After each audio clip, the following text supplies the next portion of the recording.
falar sobre microserviços, os poderes, padrões e as dificuldades no e-commerce, que na verdade não são só dificuldades do e-commerce, são dificuldades desse modelo arquitetural. Tá? E, como já foi apresentado, meu nome é Marcos Barbeiro, eu sou desenvolvedor sênior da Netshoes. Hoje eu trabalho no desenvolvimento da API Gateway da Netshoes. Já deve fazer quase 2 anos que eu trabalho nesse modelo de arquitetura. E eu sou contribuidor do Spring Framework, que é um framework Java. Alguém aqui programa Java? Tá, tem uma galera, então talvez vocês conheçam. Bom, são esses tópicos que eu vou abordar. Vou abordar o que são microserviços, o que não são os microserviços, os pré-requisitos e desafios para esse modelo arquitetural e uma conclusão aí sobre o que eu acho que é isso. Bom, o que são microserviços? Aí tem um texto que é o resumo de um resumo que eu achei do Martin Fowler, que diz que o modelo arquitetural de microserviços é a abordagem de você criar uma aplicação quebrando ela em serviços menores. Então, eu só peguei esse trecho porque o que é importante aqui é você criar, o trecho de você criar uma única aplicação, até vou selecionar aqui, uma única aplicação como um grupo de serviços menores. Tá? Isso aí vai ser importante no desenrolar da apresentação. Bom, o que não são os microserviços? Agora a gente já sabe o que são, que é uma única aplicação quebrada em serviços menores.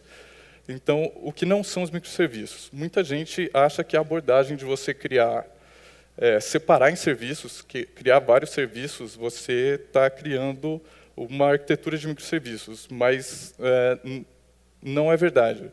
Você tem vários serviços e que não está obedecendo padrão nenhum e você gera mais problema do que solução com esse modelo.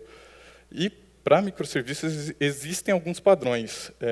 Esse padrão, na verdade, ele não é um padrão, mas uma vez eu li um texto de alguém que dava um nome para esse padrão, que ele é chamado Welcome to the Jungle Pattern, que você tem...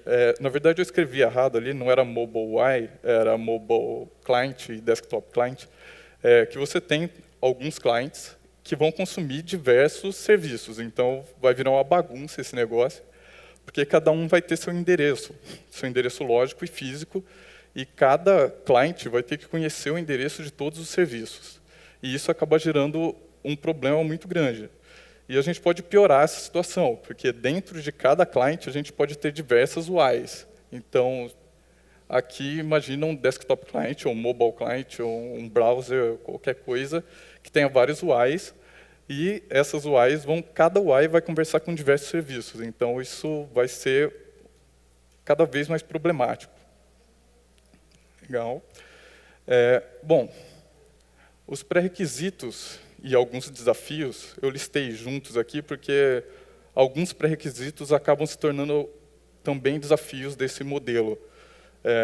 Aqui são os tópicos, que é Service Discovery, configurações centralizadas, API Gateways, tolerância a falhas, segurança, que acaba gerando uma complexidade operacional de monitoração, tracing, e, por último, a cultura DevOps.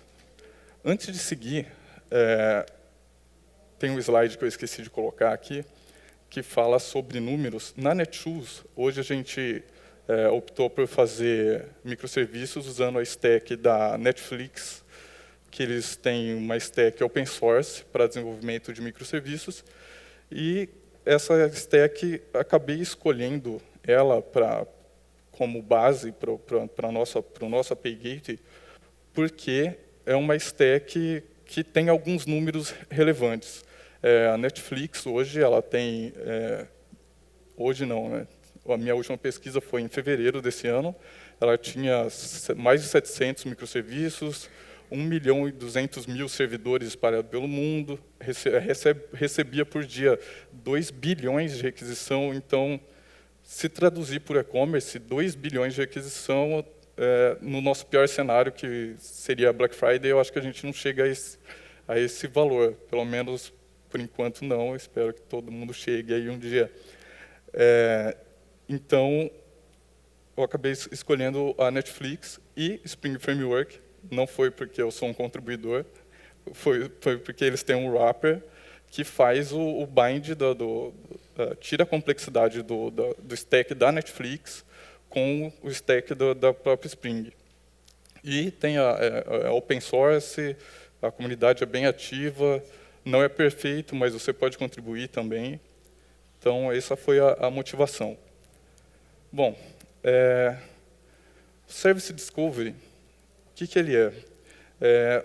Imagina que você tenha, nesse modelo de arquitetura, você vai ter cada vez mais serviços novos e também novas instâncias de um serviço que já exista. Então, isso tem que ser volátil. Então, isso vai mudar de endereço, imaginando que teu cliente ele não vai mais conhecer o endereço final do serviço. Então, você tem que ter um serviço que vá entender e vá aprender sozinho onde estão as suas instâncias e onde estão os novos serviços. E, para isso, você acaba desacoplando do cliente esse Service Registration, e você tem que pensar no Service Discovery como um catálogo de endereços. Você tem um nome lógico, por exemplo, um serviço que chama catálogo, e eu tenho um hash table com várias instâncias e várias instâncias que podem ser voláteis. Elas podem agora ter 10 instâncias ou 100 instâncias. Eu preparei alguns códigos do nosso stack, o stack que a gente está usando lá na Netshoes, e eu queria mostrar para vocês. Não sei se está muito pequeno aí, mas é coisa rápida. Eu só vou mostrar o startup para vocês verem isso funcionando, porque às vezes fica um pouco abstrato. Está pequeno aí, né? Bom, esse aqui é o código mínimo de uma aplicação Spring Cloud. Então, isso aqui é o Service Discovery. Eu vou startar ela aqui e mostrar o painel de como é o Service Discovery da Netflix. Bom, startou. Esse aqui é o painel do Netflix Eureka, que aqui tem, antes de eu voltar e dar continuidade lá, esse aqui é o fluxo de registro do Service Discovery. Você tem várias aplicações que vão se registrar em um Service Discovery e vai atualizar a lista de serviços no teu API Gateway. Eu vou voltar e me aprofundar em API Gateway, mas, por enquanto, esse é o fluxo de Service Discovery e API Gateway. E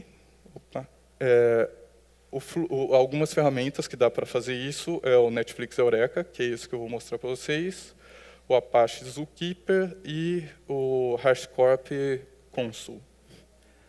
Bom, voltando, esse aqui é o Service Discovery da Netflix. A Spring colocou uma interface deles, com o nome deles, e aqui, até o momento, ele tem só ele mesmo registrado. Eu posso tirar isso aqui, mas se eu tirar, não vai ter muita coisa para mostrar para vocês. Bom, dando continuidade. Outro ponto importante sobre microserviços é você ter uma gerência de configurações. Não sei se todos conhecem o manifesto 12 Factor, que é um manifesto que te orienta em como criar aplicações. E um dos pontos que ele orienta é sobre externalizar as configurações do build, para você ter o mesmo build rodando em qualquer ambiente, tanto produção, QA, desenvolvimento. Então, você tem um único build com configurações externalizadas que pode estar em vários lugares, depende da abordagem que você vai usar. Algumas ferramentas que também tem aí a Spring Cloud Config, Netflix Archives, o Zookeeper e também o Consul. Além de Discovery, ele também faz gerência de configurações. Eu também trouxe aqui um config server que eu montei. Também o código é mínimo. Tá? Então, vou startar ele. O config server, ele trabalha com vários repositórios. Nesse caso aqui, eu estou trabalhando com o GitHub. Eu estou sem internet, gente. Não vai funcionar. Eu não consegui fazer o checkout, mas ele trabalha com o GitHub, que ele vai ter que fazer o checkout aqui desse repositório, que está aberto aqui, que é esse repositório aqui. Que ele tem algumas configurações por aplicação e ele define as configurações pelo nome da aplicação, também o nome lógico, que também vem lá do Service Discovery. Tá? E o fluxo do config server,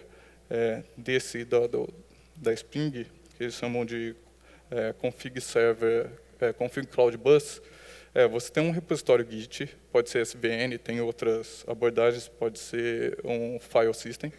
Você tem um repositório, a hora que você faz o push das suas configurações, o teu config server tem um listener e um webhook que ele vai ouvir essas alterações e vai disparar para uma fila onde os serviços vão se atualizar.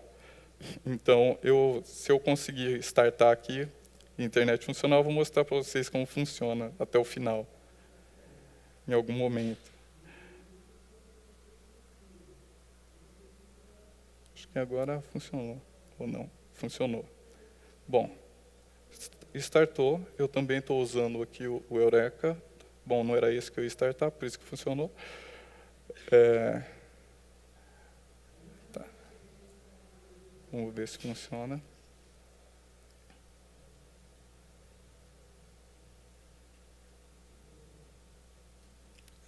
Não vai conseguir fazer o checkout por causa da conexão com a internet, mas tudo bem. Voltando à apresentação. Bom, outro ponto, esse ponto de roteamento e balanceamento, também levando em consideração o Service Discovery, isso tem muito relação com API Gateways. Mas pensando em Service Discovery, você para de usar endereços finais para fazer a requisição do serviço. Você não vai mais fazer requisição para o serviço de catálogo. Você vai usar o nome lógico dele. Você vai fazer uma requisição com o nome lógico que pode ser catálogo, por exemplo. Então, a requisição para de ser em nível de hardware ou de algum produto. Você cria a requisição a partir do lado do cliente, o cara que vai consumir. Mas essa comunicação é somente entre serviços dentro do mesmo data center. Ele não deve ser usado, por exemplo, para fazer uma chamada de um serviço externo que você não vai conhecer, porque você não tem um nome lógico para ele. Tá? E, melhorando o desenho aqui do client-side load balance, que é o Service Discovery, acontece a mesma coisa. Os serviços se registram num serviço de Discovery, que manda a lista para um load balancer dentro do API Gateway. Então, o API Gateway também tem que ser enxergado como uma aplicação. Ele não é mais um produto que vai ser comprado e você vai configurar as entradas lá. Então, ele vai receber as conexões e você vai mandar as conexões. O próprio API Gateway vai saber orquestrar essas conexões. Algumas ferramentas para isso é o Netflix Ribbon e o Netflix Fan. Os exemplos que eu estou dando aqui são, a maioria em Java. Tá? Como eu trabalho com Java, eu não sei outros, eu sei que tem em outras linguagens. A maioria em Java e todos são open source. Também tem alguns pagos, mas eu coloquei só soluções open source. Bom, nisso a gente acaba caindo em API Gateways. O API Gateway, ele é o único cara dentro de uma arquitetura de microserviços, é o único que tem que estar dentro, tem que estar exposto na borda. É o único cara que vai enxergar o tráfego para o público. Assim, nenhum outro serviço vai ter acesso direto. Por exemplo, serviço de catálogo, de checkout, de order, qualquer outro serviço não vai ter mais acesso. O único cara que vai estar exposto é o API Gateway. E ele é exposto para um DNS. Então, é o único cara que vai ter um endereço VIP ou algum endereço para ser acessado externamente. E as responsabilidades dele é o roteamento, balanceamento, core, segurança, throttling, o que você conseguir pensar que deva estar na borda. Claro, o Big IP já faz isso, o LB também já faz isso, algumas coisas sim, outras coisas pode ficar de responsabilidade do API Gateway, porque ele consegue tratar melhor se ele estiver tratando em nível de aplicações, entre aplicações. E a gente acaba caindo no pattern de API Gateways. Esse pattern, diferente do outro, a gente acaba voltando naquela definição de que é uma única aplicação, microserviços, a arquitetura de microserviços é você criar uma única aplicação que vai falar, que vai ser quebrada em vários módulos. Então, todos os clientes vão conversar somente com o API Gateway. E o API Gateway vai saber rotacionar e falar com os outros serviços. Então, do ponto de vista do consumidor da tua API, você tem uma aplicação só.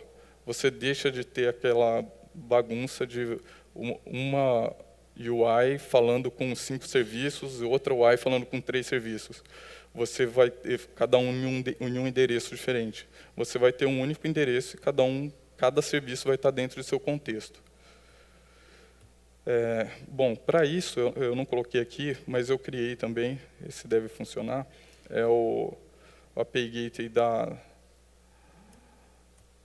Netflix, o nome dele é Zoom. Também a configuração mínima é essa, o diferencial é esse Enable Zoom Proxy. Isso aqui tudo está no meu GitHub, se alguém quiser acessar lá, tem um link no final. Bom, aqui está startado, ou não. Beleza, está startado. E também deve aparecer aqui o Gateway, o API Gateway. Esse serviço de catálogo é um serviço que eu criei, que não tem nada demais, mas eu vou mostrar para vocês como funciona, para entenderem o fluxo do API Gateway. Por exemplo, se eu entrar aqui, eu subi na porta 8080, e vou colocar para mostrar as rotas. Deixa eu aumentar aqui. As rotas que eu tenho hoje, eu não configurei, o Service Discovery me deu, que o contexto /catalog vai buscar os serviços do nome lógico catálogo. Eu posso mudar isso, posso configurar manualmente, mas, por default, essa stack já traz isso. E Discovery não tem nada, na verdade. Ele está aí porque eu deixei ele se autorregistrar. Tá? Aí, por exemplo, se eu fizer uma chamada, o serviço de catálogo, ele está aberto aqui, funcionando em algum lugar, ele está rodando na porta 9000, está mostrando aqui, e eu tenho um endpoint nele, que é o /products, que não deve ter um produto só.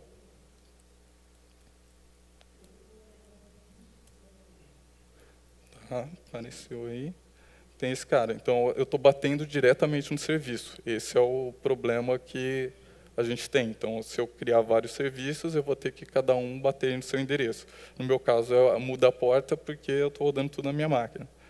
Mas, por exemplo, o API Gateway está rodando na 8080. Então, eu tenho o API Gateway na 8080, eu tenho o serviço de catálogo e tenho o /products. Não sei se dá para enxergar direito aí, mas eu estou realmente proxiando essa requisição para um serviço final. Até aqui dá para ver aí o console, ele mostra que ele foi buscar o endereço de catálogo aqui. Ele mostra que ele recebeu a requisição para o catálogo, ele foi buscar onde está esse serviço, quantas instâncias tem. Então, isso eu posso ter uma instância ou 100 instâncias. Nesse modelo, a principal vantagem do modelo da arquitetura de microserviços é você conseguir escalar individualmente. Então, se você não tem um Service Discovery, você não vai conseguir escalar os seus serviços individualmente sem precisar de uma ação manual. Então, você tem que evitar qualquer tipo de ação manual nesse modelo arquitetural. Tá. Deixa eu ver. Bom, Circuit Breakers. tolerância à falha em qualquer modelo de arquitetural, tanto monolítico quanto microserviços, tolerância à falha é importante em qualquer modelo. Você não pode deixar transparecer para o cliente final que tua aplicação está falhando, e se ela falhar, você tem que falhar do melhor jeito possível para causar o menor impacto. Numa arquitetura distribuída, se você não tem tolerância à falha, isso pode gerar um efeito dominó que pode... chamadas entre serviços podem acabar derrubando outros serviços. Então, esse é o fluxo, né, de um circuit breaker. Você tem uma API que chama outros serviços, e uma delas vai falhar. Quando falhar, você tem que ter um fallback desse serviço. Por exemplo, a minha API precisava chamar o order e ele falhou. Então, eu vou cair em um fallback que pode ser, por exemplo, jogar para uma fila.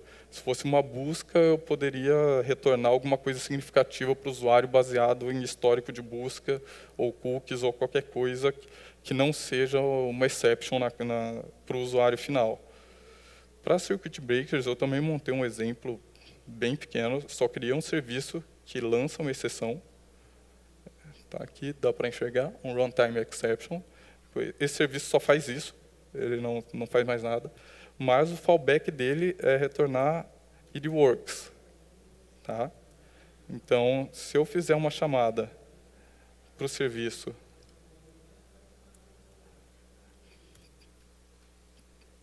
esse é o serviço que deveria falhar, mas ele está funcionando porque ele tem um fallback configurado, tem um fallback programado.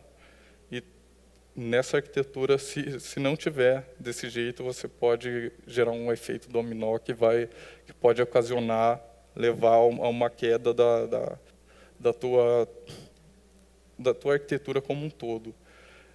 Algumas ferramentas para isso é o Play Framework, que também pode ser usado em Scala, eu acho que é mais usado em Scala, né?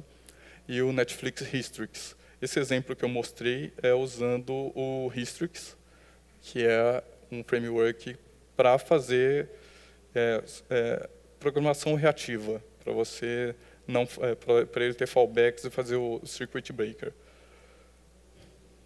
Bom, segurança e single sign-on. Segurança de aplicações é um tema complexo, daria para fazer uma palestra somente sobre segurança. É um tema que envolve muita coisa, que envolve abordagens, envolve estratégia, envolve quem vai ser o consumidor e se você tem clientes externos ou não. Por exemplo, você pode ter um API Gateway só de clientes internos, então talvez você não precise, você pode mudar a sua abordagem de segurança. Mas, de qualquer jeito, é um tema complexo, é um tema difícil. E trabalhando com microserviços, se você está na borda, as requisições, trabalhando com microserviços, todas as requisições, elas têm que ser verificada a procedência dessa requisição e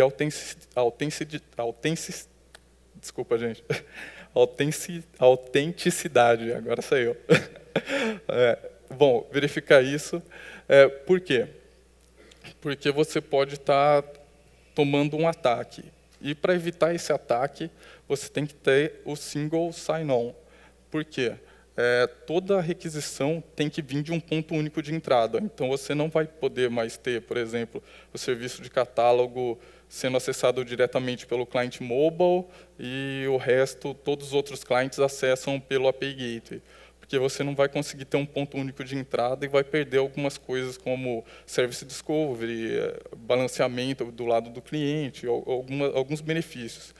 E, para você conseguir fazer isso, você também vai precisar de um auth server centralizado e uma abordagem de uma estratégia para a segurança de APIs é o auth 2. É uma abordagem bastante usada para APIs, acho que a maioria das APIs usam, mas também depende da estratégia da empresa e quem são os clientes. Então, se os clientes, por exemplo, se eu estiver trabalhando com um marketplace, por exemplo, o correto seria usar um auth 2, porque eu teria credenciais que eu não precisaria expor o meu usuário final e eu teria um token que em certo momento, vai expirar. Se eu trabalhar com outras abordagens, vai ser difícil eu revogar o acesso de alguém. Esse eu tenho um exemplo aqui, mas eu teria que codificar algumas coisas, eu não vou fazer isso com vocês, não. Bom, a ferramenta que eu uso é o Spring Security Auth. Tem algumas outras, mas essa é a que eu uso, é a que eu tenho mais familiaridade. E a gente chega na complexidade operacional desse modelo de arquitetura. Eu acho que esse é o maior desafio desse modelo de arquitetura. Essa arquitetura ela é muito legal, que você tem vários serviços pequenos, todos os serviços são pequenos, tem um escopo bem definido, é fácil de manter, você consegue deployar ele rápido, consegue criar máquinas ou containers ou qualquer estratégia que você tenha para deployar, mas ele te traz alguma complexidade operacional, que as duas principais são a monitoração e o tracing.